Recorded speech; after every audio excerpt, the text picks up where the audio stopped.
हाज़रीन महफ़िल, अभी हमारे दरमियान मौजूद हैं अल-अज़हर यूनिवर्सिटी इजिप्ट के इस्लामिक स्टडीज़ के स्कॉलर हमाद ज़फ़र जलाली साहब। आप फ़ज़ाइल इमाम अबू हनीफ़ा रहमतुल्लाह अलैह पर बात करेंगे, तो आइए वेलकम करते हैं जनाब हमाद ज़फ़र जलाली साहब को। अस्सलामु अलैकुम व रहमतुल्लाहि व बरकातुहू।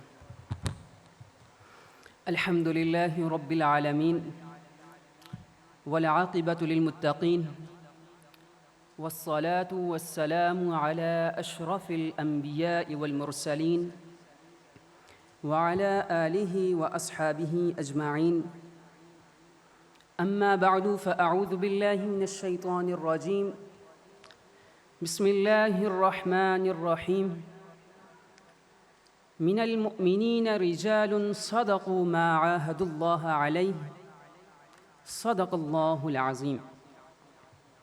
बिदायतन उक़द्दिमु ख़ालिसत तहानी व तबरीकात व जज़ील शुक्र नियाबतन अन सय्यिदिल वालिद الدكتور محمد ظفر إقبال الجلالي حفظه الله تعالى إلى فضيلة الأستاذ الدكتور محمد عظيم الفاروقي المجددي حفظه الله تعالى، وإلى رفاقه الكرام بمناسبة انعقاد هذا المؤتمر العظيم بعنوان سيدنا الإمام الأعظم أبي حنيفة رحمه الله تعالى.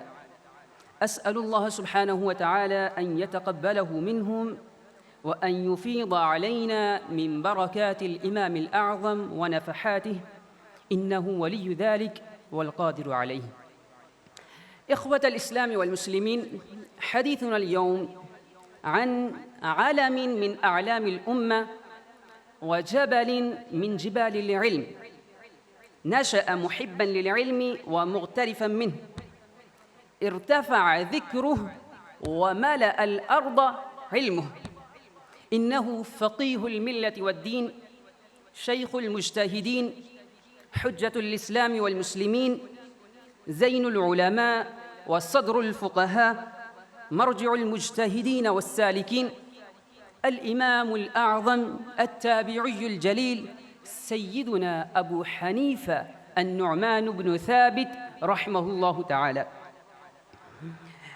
جمع الله سبحانه وتعالى فيه صفات الكمال والجمال، فارتقى في سماء العلم حتى صار علماً يحتذى ومرجعاً يقتدى، وأصبح اسمه يذكر في المحاريب والمدارس، وتروى فتاواه في المجالس والمنابر. رفع الله تعالى ذكره في الدنيا وجعل له القبول في الأرض. وقد ذكره ابن عبد البر رحمه الله تعالى في كتابه المشهور الانتقاء أسماء 67 إماماً، كلهم قد أثنوا على سيدنا الإمام أبي حنيفة رحمه الله تعالى. وسيدي وحبيبي الشيخ عبد الفتاح أبو غدة رحمه الله تعالى دفين المدينة المنورة قد زاد فيها 3 في تعليق الانتقاء، وقال: فيكون عدد المثنين على سيدنا أبي حنيفة رحمه الله تعالى 70 عالماً جليلاً، كلهم أو جلهم أئمة كبار مشهورون، لو شهدوا على أمر قبلت شهادتهم وردت شهادة مخالفهم دون تردد. والثناء شهادة، وأسماء هؤلاء العلماء الأكابر الهداة المهديين الصالحين لو توجهت على ضعيف لصار حجة، فكيف إذا كان المثنون عليه 70 حبراً عالماً إماماً من أئمة السلف، بين محدث وفقيه ومقرئ ومجاهد وناسك وعابد وقاض وزاهد وحجة الأدب ولسان العرب. وأكثر ما حدد به العلماء التواتر عدداً 70، فقد بلغ الثناء على سيدنا الإمام أبي حنيفة رحمه الله تعالى حد التواتر. أيها الحضور الكرام والأفاضل، هؤلاء السبعون فيهم المحدثون، الفقهاء، المجتهدون، شيوخ أئمة السنة، شيوخ إمام أهل السنة الإمام أحمد بن حنبل رحمه الله تعالى، شيوخ الإمام البخاري ومسلم رحمهم الله تعالى. وهؤلاء كلهم قد أسبقوا على ثناء سيدنا الإمام أبي حنيفة رحمه الله تعالى في دينه وصلاحه وتعبده وورعه وعلمه وفقهه وتثبته وثقته وإمامته وعقله ونباهته وهديه وسمته وكرمه.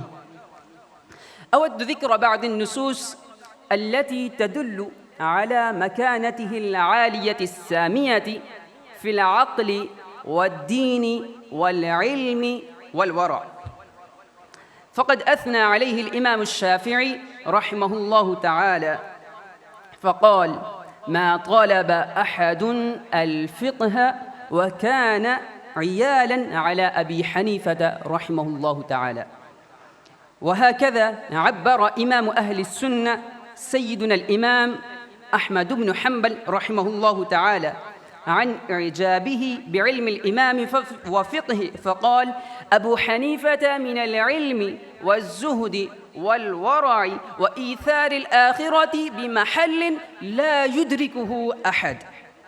كما أقر بفضله إمام الأئمة محدث جليل سيدنا سفيان بن عيينة رحمه الله تعالى فقال: ما رأت عيني مثل أبي حنيفة رحمه الله تعالى.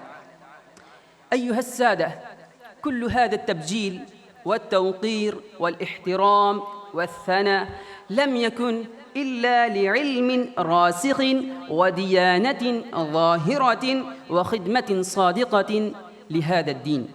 وأختم كلمتي الوجيزة بهذه الأبيات المباركة النافعة الرائعة الجليلة التي قالها في حقه أحد كبار علماء هذه الأمة سيدنا الإمام عبد الله بن المبارك رحمه الله تعالى فقال: لقد زان البلاد ومن عليها إمام المسلمين أبو حنيفة بأحكام وآثار وفقه كآيات الزبور على صحيفة، فما في المشرقين له نظير ولا في المغربين ولا بكوفة.